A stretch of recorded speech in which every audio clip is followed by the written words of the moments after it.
Fala, formadores! Sejam muito bem-vindos a esse novo vídeo aqui no nosso canal. Hoje a gente vai falar sobre algo básico aí nos mercados de renda variável, né? Tanto para o mercado cripto quanto para o mercado tradicional, que é a relação entre os juros e os ativos voláteis, né? Os ativos de risco, bolsa, cripto e outros ativos aí. Antes de nós começarmos então, alguns avisos, né? Aqui na descrição do vídeo a gente vai ter o link dos nossos dois parceiros, a Bybit para você tradear com custos baixos na corretora e a Declare Crypto para você poder declarar criptomoedas aí com desconto. Certo, galera? Beleza, o gráfico tá na tela, vamos para cima então. Vamos lá. Então eu vou me apossar aqui desse pedaço do gráfico para desenhar uma relação com vocês para que fique entendível para vocês. A relação é a seguinte: o Banco Central ele faz gestão aí sobre a política monetária de um país. Então, é o Banco Central que define juros para controlar a inflação.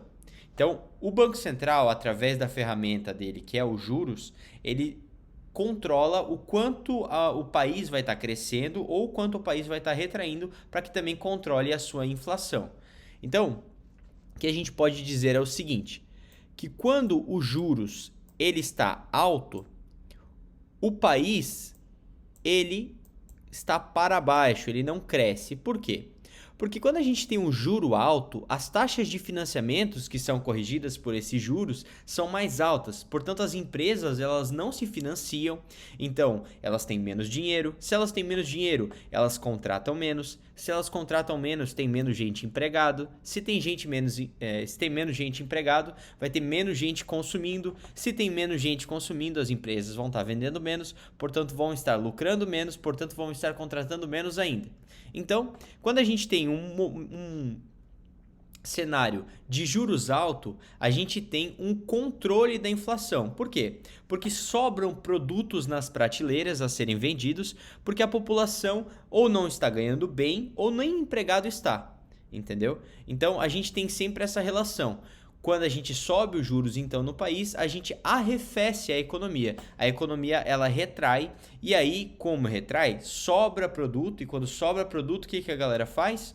Sobra produto e a demanda é constante ou a demanda até cai, o pessoal começa a baixar o preço das coisas para vender antes que o concorrente. Então os preços eles passam a desinflacionar, né? Eles passam a cair e isso traz para baixo a inflação. E aí, quando a gente tem uma inflação controlada, a gente pode voltar então a baixar os juros, né, para que a economia, para que o país, ele volte a crescer. É por isso que quando a gente vê aí um cenário de juros alto no mundo inteiro, a começar aí pelo Banco Central americano, a gente vê então a saída de capital das bolsas. Por quê? Quando a gente tem um juro alto, as pessoas consomem menos, estão menos empregadas, como eu falei para vocês. Então, se as pessoas consomem menos, as empresas vendem menos. Se as empresas vendem menos, no fim das contas, as empresas elas faturam menos. Se elas faturam menos, muitas vezes, né, pelo grau de alavancagem, o quanto ela já está financiada e o quanto é difícil para ela pagar essa dívida sem um refinanciamento, essas empresas elas caem de valor. Então, a gente pode estabelecer aí a seguinte relação. Quando o juro sobe, bolsa cai. Por quê? Porque bolsa nada mais é que várias empresas. Então, se juros sobe, empresa lucra menos e até acaba não crescendo e tudo mais, e a bolsa é um conglomerado de empresas, quando o juro sobe, bolsa cai. E se quando o juro sobe, bolsa cai, o inverso torna-se verdadeiro também. Quando o juro cai, bolsa tende a subir. Por quê? Porque os juros vai estar barato, as empresas vão estar se financiando, portanto vai ter mais dinheiro na economia, vai ter mais gente empregada, vai ter mais gente consumindo, as empresas vão estar vendendo mais e o ciclo econômico vai estar girando e apontando aí para um momento econômico de expansão, né? Então quando a gente tem os juros baixo, a gente pode ver aí uma expansão econômica, certo, pessoal? Então, beleza. Entendemos aí esse cenário de retração, esse cenário de expansão econômica. Vamos ver isso na prática, o quanto os juros acaba afetando aí as empresas no dia a dia nosso aqui como trader, né, operando aí ações e criptos. Então, se a gente der uma olhada aqui no Treasury de 2 anos, por que a gente tem uma bolsa americana tão forte? Por que tu olha o gráfico da bolsa americana e essa coisa linda aqui que nunca cai? Porque olha os níveis de juros da bolsa dos Estados Unidos. Olha que interessante. Cara, os juros americanos, ele estava no patamar aqui de 0,66, o Treasury 2 anos, 0,17. Olha esses patamares aqui. Olha quanto tempo que ele ficou baixo. De 2009 a 2017. Então são muitos anos de juro baixo. Aí a gente teve um juro que voltou a subir um pouco, e aí bateu a pandemia, a gente teve um juro que foi aí ao patamar muito próximo de zero, né? 0,025 foi a banda. E aí, por que a bolsa acabou sentindo negativamente? A gente teve aqui esse movimento corretivo do S&P 500, né, da Nasdaq também. Porque a gente teve uma escalada de juros por parte do Banco Central americano. Então, o Banco Central americano voltou a subir juros. Por que ele subiu juros? Para controlar a inflação. E aí, ele sobe esses juros para controlar a inflação e acaba impactando aí nas bolsas. Tá, João, isso aí é básico. Por que você explicou tudo isso aí pra gente? Tá chovendo no molhado? Não. O que eu quero mostrar para vocês é qual que é o desespero do mercado agora, com base nisso que eu expliquei para vocês. E o desespero do mercado mora na seguinte coisa. Eu vou trazer aqui minha câmera para cima. Olha só, hoje o Treasury de 2 anos, ou seja, o juros americano está em 5,12, que é muito mais alto do que a gente viu aí nos últimos anos, né? Hoje ele sobe 0,29. Os juros de 5 anos hoje sobe 1,23, né? Ó, bem mais alto que aí nos últimos anos. Os juros de 10 anos sobe 2,23.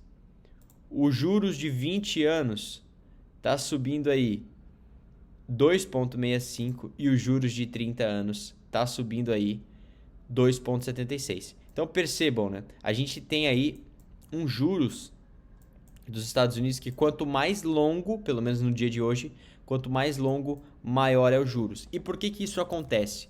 Isso é o mercado precificando o que ele chama de higher for longer, ou seja, uma inflação que persiste, uma inflação que demora a cair e que, portanto, exige que os juros futuros sejam altos também. Exige aí que o Fed segure esses juros altos por mais tempo para estar controlando essa inflação.